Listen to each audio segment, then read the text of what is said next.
Madame, Messieurs, bonsoir. Ravi de vous retrouver ce lundi 25 mai, un lundi de Pentecôte. Merci d'avoir choisi Gabon News pour vous informer. Nous ouvrons ce journal avec l'association ELA, Solidarité en langue fon du Gabon, a organisé un forum à Libreville, une première édition qui vise à accompagner les jeunes dans le choix des filières d'études et leur faire découvrir les métiers porteurs et leurs spécificités. Voyons tout cela avec Marina Ndema, Martial Tsonga et Refu Itoga. Association à but non lucratif, créée depuis juin 2014, ELAT, qui signifie Solidarité en langue fon du Gabon, se veut pour objectif promouvoir l'éducation par les programmes socio-éducatifs, culturels et bien d'autres. L'association est une association qui aide pour les enfants défavorisés à Libreville, et notamment dans le Gabon entièrement. Alors, ELA signifie solidarité en langue fon parce que nous voulons agir tous ensemble pour l'association et pour le bien de l'ensemble de ces enfants qui sont défavorisés, qui parfois ne peuvent pas avoir accès à l'éducation.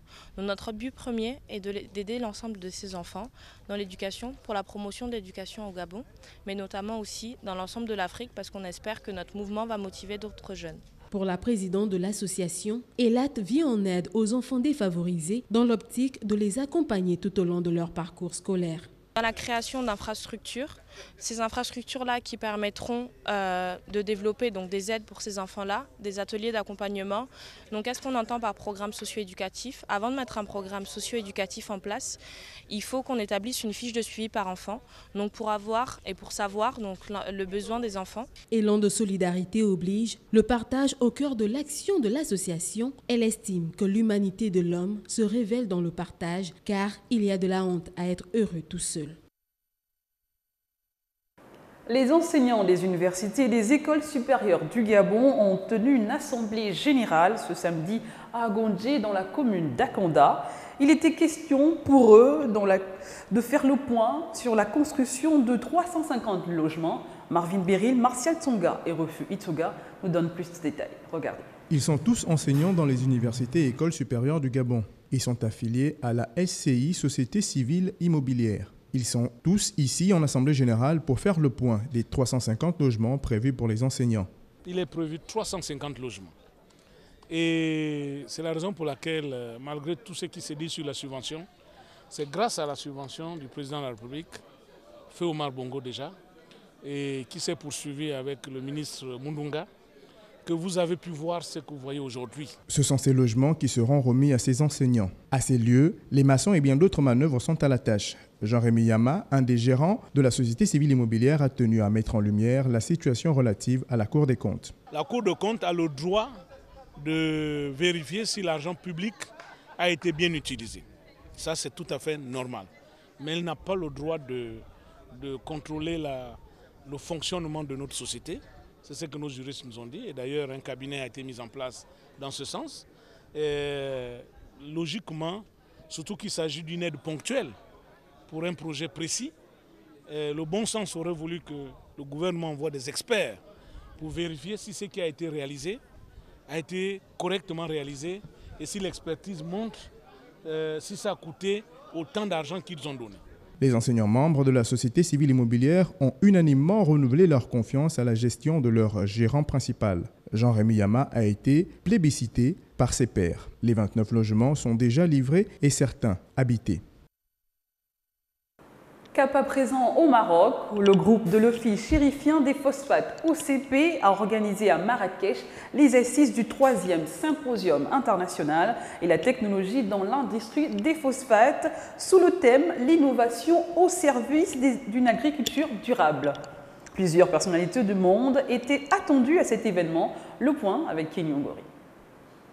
Les leaders mondiaux de l'exploitation du phosphate se sont retrouvés du 18 au 20 mai dernier dans la ville de Marrakech à l'occasion de la 3e édition du Symposium international sur l'innovation et la technologie dans l'industrie des phosphates dénommé Synphos. Un événement d'une grande particularité pour le Maroc, classé numéro 1 dans l'exploitation de cette matière. Emmené par le groupe de l'Office chérifien des phosphates, OCP, la rencontre de Marrakech était une opportunité pour les exploitants de cette matière de trouver des mécanismes innovants pour cette activité. On a toujours mis l'accent aux 3 éditions Synphos sur l'innovation, mais à chaque fois on prenait un thème qui intéressait l'activité. Effectivement, cette année c'est l'innovation autour d'une agriculture durable. L'objectif est principalement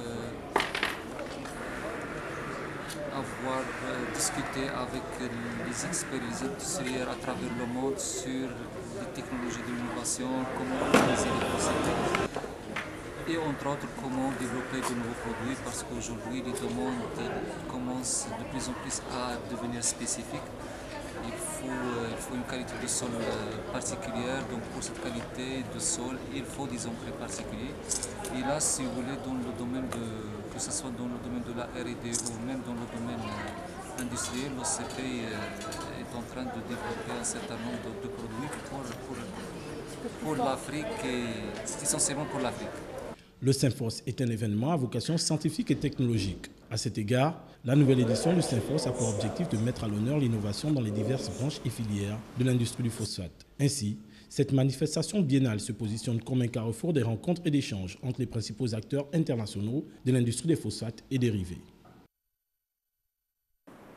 Restons toujours au Maroc pour la boucle de ce journal. Le Gabon dans le viseur des investisseurs marocains parmi les nombreux exposants au Synfos qui s'est tenu à Marrakech. Plusieurs partenaires ont jeté leur dévolu sur le Gabon. À travers ce symposium Sphinx électrique, compte nouer un partenariat sud-sud avec le Gabon. Retrouvons une fois de plus notre reporter Kenny Ngori.